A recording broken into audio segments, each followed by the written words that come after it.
As a reader, I occasionally have people ask me about the afterlife. What's it like on the other side of the veil? Some clients say that they've heard that we all live in mansions, or that it's always sunny and warm, or that we all look 33. Not that I would have any problem with that one. In this video, I'm going to answer those questions and a few others. Hello, I'm Wendy Rapp, spiritual life coach and intuitive reader. On this channel, I help you as a spiritually awakened person grow and evolve on your soul's journey. First, let me explain what people mean when they say the afterlife or the other side of the veil. It's a spiritual realm, an energetic realm where we go when we pass on from this earth plane, where our consciousness or our soul will go. It returns home, as some people call it. Some people like to call it Summerland. Some people call it the afterlife. Some people call it Nirvana. Some people call it heaven. But it is a place that is free from the worries, stress, fear, and pain of this world. And it is a place where we generally feel at peace.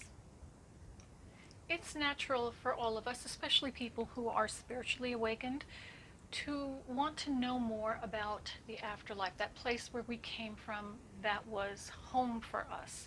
It's a natural human tendency to be curious. We want to know everything we can about it. But what you need to remember is when you came to the earth plane, you passed through what is called the veil of forgetfulness.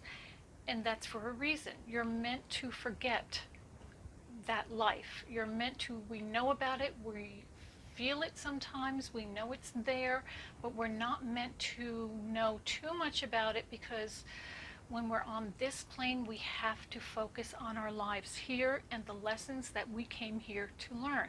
The best way for us to learn that is going through that veil of forgetfulness and forgetting really what it's like on the other side. Over the years, I've read many books by some very well-known psychics who describe the afterlife or life on the other side of the veil. And one of the places that they describe over there is the Hall of Akashic Records, which is an energetic place that holds our memories and of our souls and every soul who's incarnated.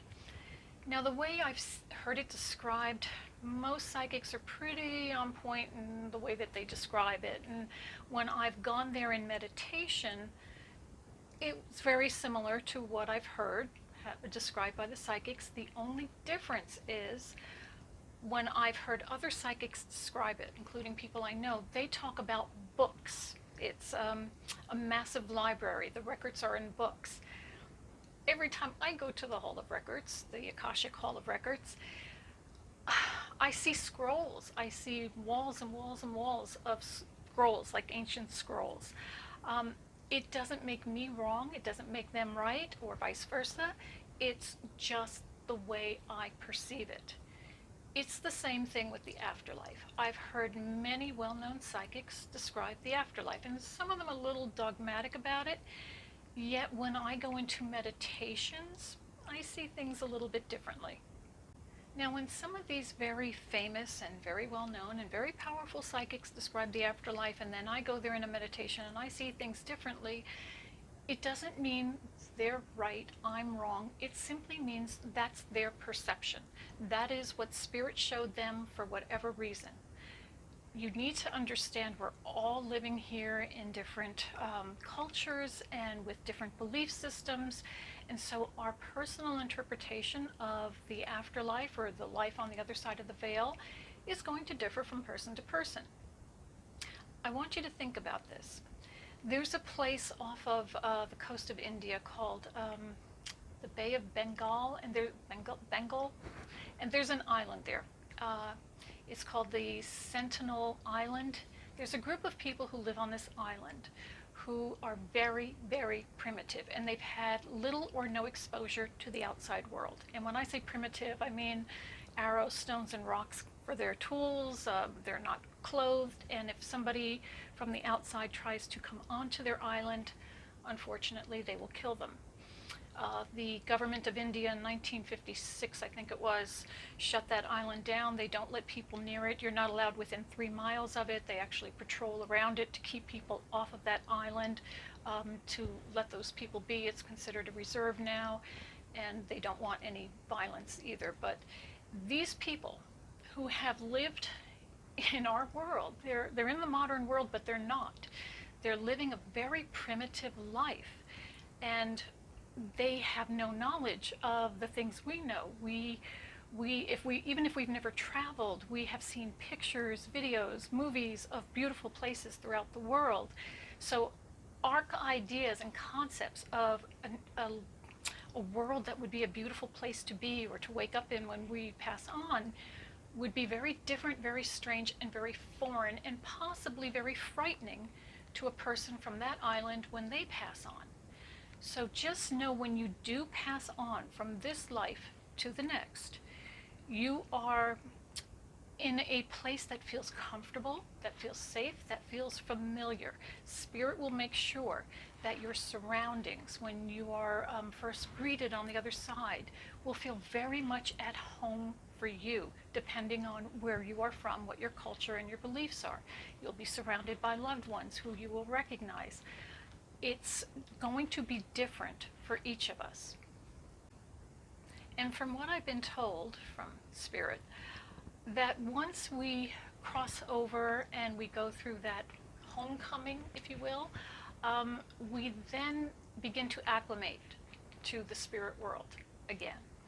And we begin to pass through different spiritual dimensions. Now, depending on the level of your spiritual involvement, some may do it more quickly than others, but it's always at a comfortable pace for us until we feel comfortable to do it. We can't remember those places here and now because of coming through that veil.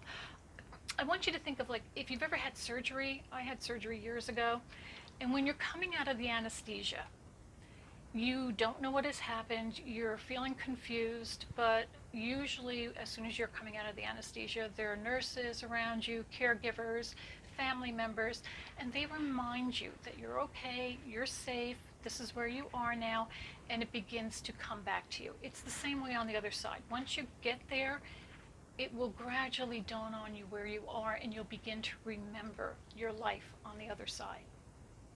I strongly recommend that you, as a spiritually awakened person, take responsibility for your own beliefs. And the way to do that is through meditation. Meditate, ask to be shown glimpses, and you will be, glimpses of the other side. Just know it's going to be different for you than it will be for other people. There might be similarities, but there's going to be differences as well. That's fine. It doesn't make you right or wrong. I have meditated on the other side and asked to be shown different parts of the other side, and every time I'm shown something different. I've seen English gardens, primeval forests, which I really love.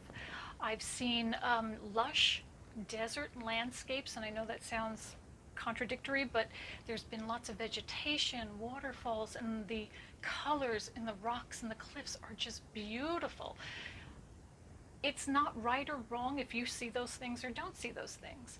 They're showing me something that they know will appeal to me, that they know I can manifest when I get over there. Don't forget, we're all energy. When we get to the other side, you can manifest wherever you want to be in the spirit realms just by thinking about it. So there's no right or wrong.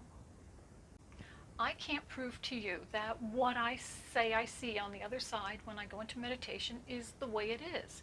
It's simply my perceptions. So prove it to yourself. Meditate on it. See what you come up with. I'd love to hear about it, so let us know in the comments section below. I hope that information was helpful for you. Thank you so much for joining me here today. Don't forget, you can connect with me on social media. The links are below in the description box. And as always, you are a spark of the divine. Share your light with the world. Blessings.